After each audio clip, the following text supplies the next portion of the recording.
જય માતાજી બધાને. તો ફ્રેન્ડ્સ, માર્કેટમાં ધાણી મળવાની શરૂઆત થઈ ગઈ છે. તો આજે આપણે એ જ ધાણીનો ઉપયોગ કરીને એક સ્પેશિયલ ચેવડો તૈયાર કરીશું, જે એકવાર ખાધા પછી ડબ્બો ક્યારે પતી ગયો ને એ ખબર જ નહીં પડે, એટલો ટેસ્ટી બનશે. તો ચલો ફટાફટ બનાવવાનું શરૂ કરીએ. તો સૌથી પહેલાં થોડી મોટી સાઇઝનું અને જાડા તળિયાવાળું વાસણ લેવાનું છે. અને અત્યારે હું આ રીતના નાયલોન પૌવા આવે છે તે એક બાઉલ લીધા છે. પેન હલકું એવું ગરમ થાય એટલે આ પૌવાને એકદમ લો ગેસની ફ્લેમ ઉપર ક્રિસ્પી થાય ત્યાં સુધી શેકી લેવાના છે. જનરલી ફ્રેન્ડ્સ, આપણે જ્યારે શેકીને પૌવાનો ચેવડો બનાવતા હોઈએ ત્યારે આ રીતના નાયલોન પૌવાનો ઉપયોગ કરવાનો હોય છે. અને જ્યારે તળેલા પૌવાનો ચેવડો બનાવતા હોઈએ છીએ ત્યારે જે જાડા પૌવા આવે છે તેનો ઉપયોગ કરતા હોઈએ છીએ. અને અહીં પૌવાને કન્ટિન્યુઅસ મિક્સ કરતાં 5-1 મિનિટ જેટલું થયું છે. અને થોડા એવા પૌવા આપણે હાથમાં લઈને ચેક કરીએ તો જુઓ ફ્રેન્ડ્સ, એકદમ ઇઝીલી ભૂકો થઈ જાય છે. એનો મતલબ કે પૌવા એકદમ ક્રિસ્પી થઈ ગયા છે. તો પૌવાને એક અલગથી બીજા વાસણમાં લઈ લઈશું. ફરીથી એ જ પેનમાં આપણે જેટલા પૌવા લીધા હતા તેટલા જ મમરા લીધા છે. અને મમરાને પણ કન્ટિન્યુઅસ મિક્સ કરતાં શેકી લેવાના છે. અહીં ફ્રેન્ડ્સ, તમે મમરા અને પૌવાને 1 કે 2 ચમચી તેલમાં પણ શેકી શકો છો. પણ આ ચેવડો આપણે જેટલા ઓછા તેલમાં બને એવો આપણે પ્રયત્ન કરીશું. અને ફ્રેન્ડ્સ, તમને જો મારી રેસીપી જોવી ગમતી હોય અને હજી સુધી જો મારી ચેનલને સબસ્ક્રાઈબ ના કરી હોય તો પ્લીઝ મારી ચેનલને સબસ્ક્રાઈબ કરજો અને બાજુમાં આવેલા બેલ આઇકનને પણ જરૂરથી પ્રેસ કરજો, જેથી આવનારા નવા વિડીયો નોટિફિકેશન તમને મળી રહે. 2 થી 3 મિનિટમાં મમરા પણ સરસ એવા ક્રિસ્પી થઈ ગયા છે. તો મમરાને પણ પૌવાવાળા વાસણમાં લઈ લેવાના. અને ફરીથી આપણે એ જ માપથી જુવારની ધાણી લેવાની છે. અને ધાણી પણ ક્રિસ્પી થાય ત્યાં સુધી આપણે શેકી લેવાની છે. તો અહીં ફ્રેન્ડ્સ, આ ચેવડામાં હું તમને સજેસ્ટ કરીશ કે જુવારની ધાણીનો જ ઉપયોગ કરજો. જો તમે મોટી મકાઈની ધાણીનો ઉપયોગ કરશો તો જે મમરા અને પૌવા છે એ નાના રહેશે અને ધાણી મોટી રહેશે, એટલે સરસ એકબીજામાં ભળશે નહીં. માટે બને તો આ ચેવડામાં જુવારની ધાણીનો જ ઉપયોગ કરજો. તો અહીં ધાણી પણ સરસ એવી ક્રિસ્પી થઈ ગઈ છે. તો તેને પણ આપણે મમરાને પૌવા ભેગું લઈ લઈશું. તો અહીં ફ્રેન્ડ્સ, આપણું બધું જ શેકાઈને રેડી છે. અને અત્યારે મેં ત્રણેય વસ્તુ એક સરખા માપથી લીધી છે. પણ જો તમારે કંઈક વધારે ઓછું લેવું હોય તો તમે લઈ શકો છો. અને હવે આપણે ચેવડાનો વઘાર કરવા માટે એ જ પેનમાં મોટી 3 થી 4 ચમચી જેટલું તેલ ગરમ કરવા મૂકી દઈશું. તેલ પ્રોપરલી ગરમ થાય પછી જ 1 ચમચી જીરું ઉમેરવાનું છે. અને જીરું લાલાશ પડતું થાય પછી 25 થી 30 નંગ જેટલા કાચા સિંગદાણા ઉમેરવાના. અને એકદમ લો ગેસની ફ્લેમ ઉપર સિંગદાણાને ક્રિસ્પી કરવાના છે. લગભગ 1.5 થી 2 મિનિટ જેટલો ટાઈમ લાગશે. અને સિંગદાણા ક્રિસ્પી થશે એટલે સિંગનો ફૂટવાનો અવાજ આવશે અને આ રીતે વચ્ચેથી દાણા ખુલી જશે. એટલે સમજી લેવાનું કે આપણા સિંગદાણા ક્રિસ્પી થઈ ગયા છે.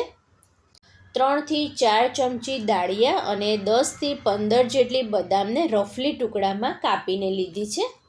તો અહીં ફ્રેન્ડ્સ, આપણે સ્ટેપ બાય સ્ટેપ બધી જ વસ્તુ ઉમેરીશું. એટલે જેને ક્રિસ્પી થતાં વધારે ટાઈમ લાગે એ આપણે પહેલાં ઉમેરીશું અને ઓછો ટાઈમ લાગે એને લાસ્ટમાં ઉમેરતા જઈશું. એટલે આપણી બધી જ વસ્તુ એકસરખી ક્રિસ્પી થાય, જરાય કોઈ ઓવરકુક ના થાય. અને આ રીતે તમે ચેવડો બનાવશો ને તો ચેવડો લાંબા સમય સુધી ક્રિસ્પી રહેશે અને ખાવાની પણ ખૂબ જ મજા આવશે. તો અહીં દાળિયા અને બદામના ટુકડા સરસ એવા આછા ગુલાબી કલરના થઈ ગયા છે. તો હવે ફ્રેન્ડ્સ, આપણે 10 થી 12 કાજુના ટુકડા ઉમેરવાના છે. અને એ પણ લો ગેસની ફ્લેમ ઉપર આછા ગુલાબી કલરના થાય ત્યાં સુધી ચડવવાના. ત્યારબાદ 10 જેટલી સૂકી દ્રાક્ષ પણ લીધી છે.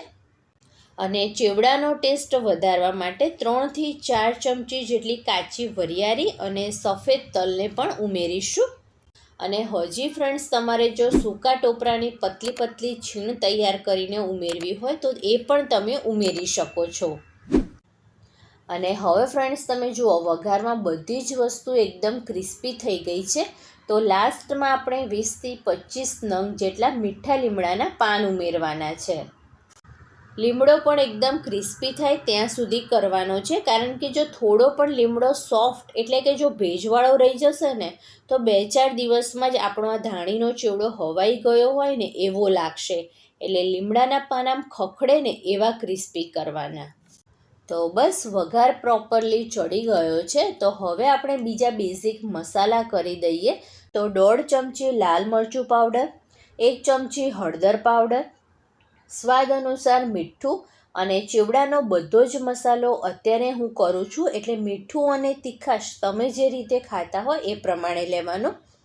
બધો જ વઘાર સારી રીતે મિક્સ કરીને આપણે જે ધાણી મમરા શેકીને રાખ્યા છે તેમાં ઉમેરી દેવાનું. અને અત્યારે હું થોડી વધારે ક્વોન્ટિટીમાં ચેવડો બનાવું છું, એટલે વઘારને ધાણી મમરામાં એડ કરું છું. પણ જો તમે ઓછી ક્વોન્ટિટીમાં બનાવતા હોય તો સીધું જ તમે મમરા પૌવા ધાણીને વઘારમાં ઉમેરી શકો છો, જેથી તમને મિક્સ કરવામાં પણ ખૂબ જ આસાની રહેશે. અને હજી ફ્રેન્ડ્સ, આ ધાણીના ચેવડાનો સ્વાદ વધારવા માટે એક વસ્તુ ઉમેરવાની બાકી છે. તો વિડીયોને એન્ડ સુધી જરૂરથી જોજો. અને રેસીપી સારી લાગી હોય ને તો વિડીયોને લાઈક કરીને ચેનલને સબસ્ક્રાઈબ કરવાનું જરાય ના ભૂલતા. બધું જ સારી રીતે મિક્સ થઈ ગયું છે. તો હવે આપણે આ ચેવડાને સાઈડમાં રાખીશું. અને આ સાઈઝના મેં 2 પાપડ લીધા છે, તેને પણ આપણે ડાયરેક્ટ ગેસ ઉપર શેકી લેવાના છે. એકદમ ફટાફટ તૈયાર થઈ જશે, પણ જો તમારે પાપડને તળીને લેવા હોય તો પણ તમે લઈ શકો છો. તો પાપડ શેકાઈને તૈયાર છે અને આ રીતના થોડા મોટા ટુકડા પાપડના કરી લીધા છે. અને આ ચેવડો ફ્રેન્ડ્સ એટલો બધો ટેસ્ટી બને છે ને કે એકવાર જો ખાવા બેઠા ને પછી ખાધ્યા જ કરો એવું થશે તમને. તો જો તમે ક્યારેય આ રીતે ધાણીનો ચેવડો ના બનાવ્યો હોય ને તો એકવાર તો જરૂરથી બનાવજો, ખાવાની બહુ જ મજા આવી જશે. અને ચેવડો એકદમ ઠંડો થઈ જાય પછી તેમાં 1.5 થી 2 ચમચી જેટલી દળેલી ખાંડ ઉમેરવાની છે. ઓપ્શનલ છે, જો તમારે ઉમેરવી હોય તો તમે ઉમેરી શકો છો, અધરવાઇઝ તમે સ્કીપ પણ કરી શકો છો.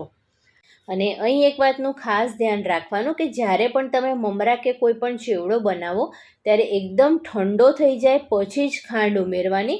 જો તમે ચેવડો ગરમ હોય અને ત્યારે ખાંડ ઉમેરો છો તો ખાંડનું પાણી થશે અને પછી થોડાક જ દિવસમાં ચેવડો હવાઈ જશે. એટલે જો તમારે ચેવડો લાંબા સમય સુધી ક્રિસ્પી રાખવો હોય તો એકદમ ઠંડો થઈ જાય પછી જ તેમાં ખાંડ ઉમેરવાની. તો અહીં બધું જ ઉપર નીચે કરીને એકદમ ચેવડો સરસ એવો મિક્સ કરી લીધો છે. તો અહીં ફ્રેન્ડ્સ આપણો ધાણી મમરા પૌવાનો ચેવડો તૈયાર છે. તમે પણ એકવાર જરૂરથી બનાવજો અને તમારો અનુભવ મને કમેન્ટ કરીને જરૂરથી જણાવજો. ફરી મળીએ આવા જ નવા વિડીયો સાથે. ત્યાં સુધી bye bye. Thanks for watching.